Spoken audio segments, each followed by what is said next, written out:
Ako ste i vi jedni od onih što vole uređene okućnice, cvijeće, a posebno ruže, ostanite sa mnom i poslušajte kako ih možete zaštititi od nametnika da budu lijepe i zdrave. U nastavku videa reći ćemo koja su to sredstva koja možete kupiti i koristiti na vašim ružama, ali naravno dati ćemo vam i recepte za prirodne pripravke koji sami možete napraviti.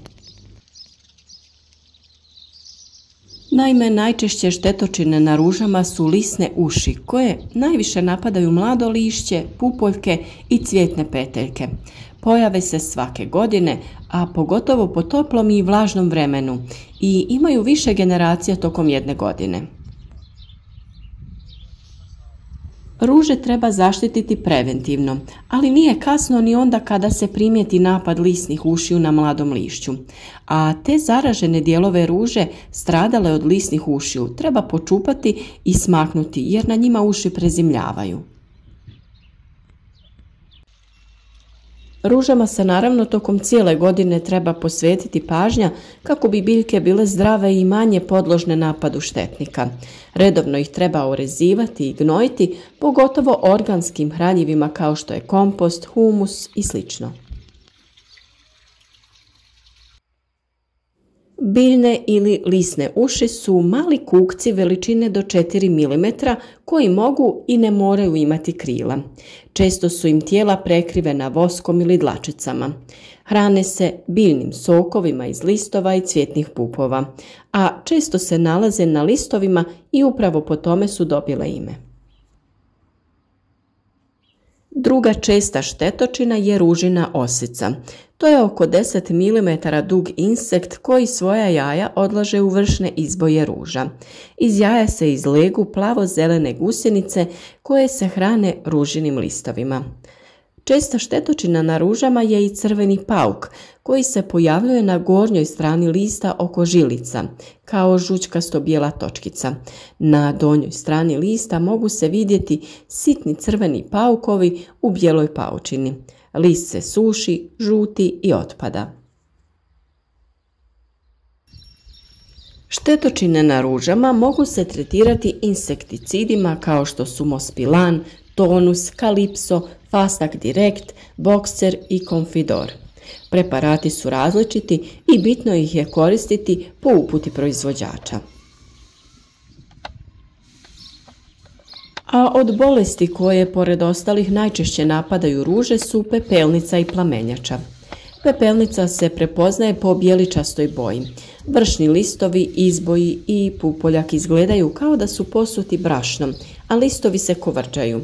Razvoju ove bolesti pogoduje vlažno vrijeme, nagla promjena temperature, nedostatak svjetla, pa čak i pretjerana upotreba gnojiva.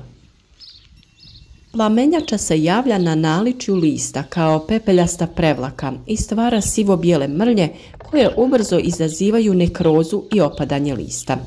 Plamenjača se zato često zamjenjuje pepelnicom, međutim, kod pepelnice su biljni dijelovi prekriveni pepeljastom prevlakom koja se da ukloniti trljanjem, a kod plamenjače je lice lista prekriveno smeđi crvenim mrljama, a naličje sivkastim prevlakama. Kod plamenjače su također uočljive promjene i na peteljkama i izbojima u vidu tamnih pjega različitih veličina. Kada je bolest uznapredovala, lišće opada već pri laganom protresanju. Zaražene dijelove potrebno je ukloniti i spaliti, a treba izbjegavati zalijevanje ruža po lišću jer će vlaga doprinijeti razvoju plamenjače, ali i ostalih bolesti ruža. Protiv plamenjače i pepelnice treba biljke tretirati fungicidima, te i takve preparate treba koristiti po preporuci proizvođača.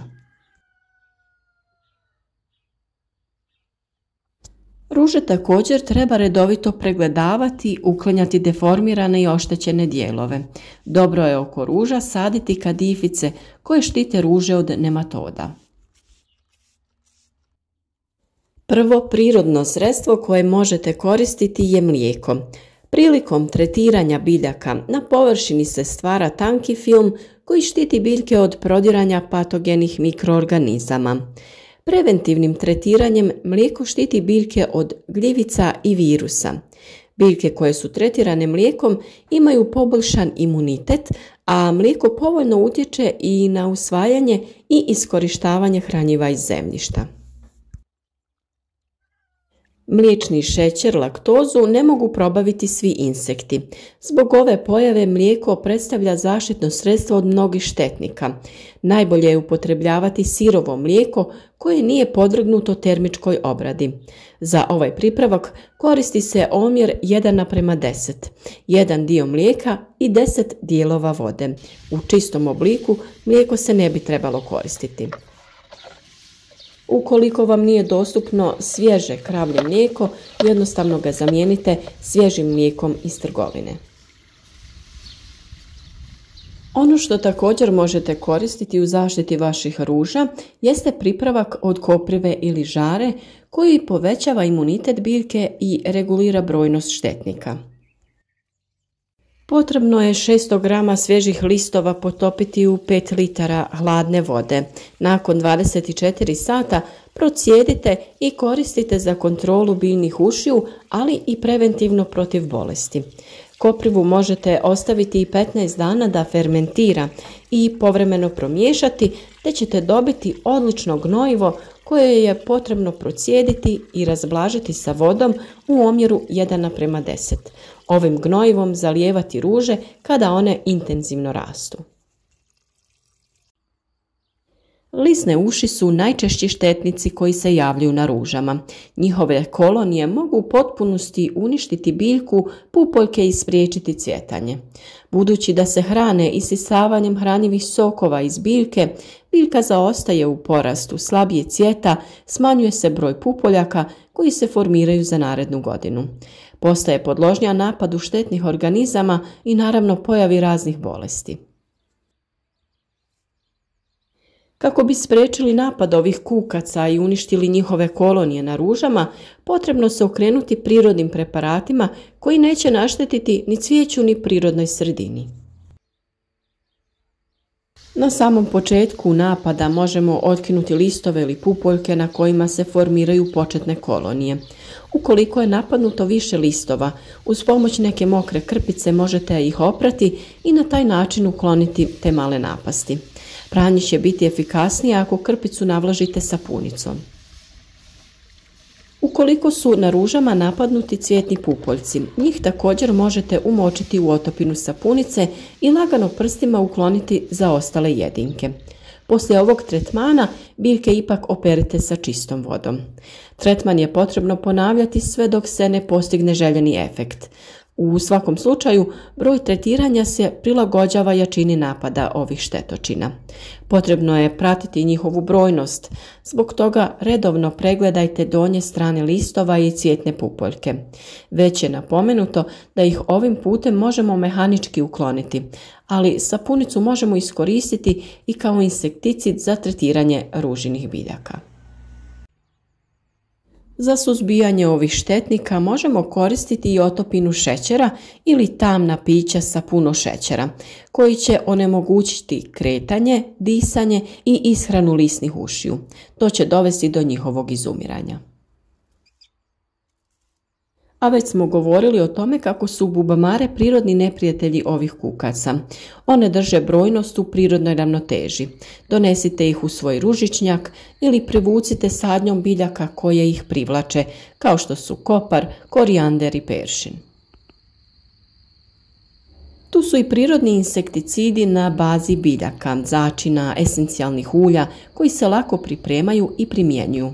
Insekticidi od češnjaka, čili paprika, vrhova paradajza, maslačka primjenjuju se odmah kada se naprave. Omjer nije striktno određen jer u ovom slučaju intenzivniji miris je ključan. Za pripremu preparata od maslačka potrebno je oko pola kilograma lista potopiti u 10 litara tople vode i ostaviti da stoji 2 do 3 sata. Procijeđen ovakav prirodni insekticid se odmah primjenjuje. Postupak je potrebno ponavljati svakih 10 dana. Za sredstvo od češnjaka uzme se 30 grama ovog povrća. Usitni i prelije sa 1 litrom vode. Ostavite da stoji 24 sata, procjedite i sa tom otopinom također tretirate ruže. A za preparat od crvenog luka potrebno je 30 g luka ili jedna manja glavica koja se nariba na krupno. Isto napravimo i sa običnim sapunom. Potrebno je vrlo malo sapuna, 5 do 6 g. Ova smjesa se prelije sa 1 litrom vode i ostavi oko 5 sati. Kada se procjedi, koristi se za tretiranje ruža. A možete iskoristiti i prirodna svojstva duhana, tako što ćete u 1 litri vode dodati 40 g ove biljke i ostaviti preko noći. Ujutro se smjesa procjedi i doda još 1 litra vode. Tada je otopina spremna za upotrebu. I prirodna ulja pomažu protiv štetnika. Biljna ulja možemo koristiti za dobivanje prirodnih insekticida. Ulje od ružmarina, od nima, karamfilića, naranđe i mnoga druga ulja mogu se koristiti kao prirodni insekticidi. Prije nanošenja bitno je razblažiti ih s vodom i nikada ih ne smijemo direktno nanijeti na biljku. Lisne uši ne podnose mirise raznih biljnih vrsta. Tu osobinu možemo iskoristiti kako bi ih otjerali iz svog ružičnjaka. A biljke poput žalfije, češnjaka, origana dobro je posaditi u blizini ruža. Posebno je češnjak zahvalan u tom pogledu jer će poboljšati i imunitet ruže i smanjiti pojavu biljnih oboljenja.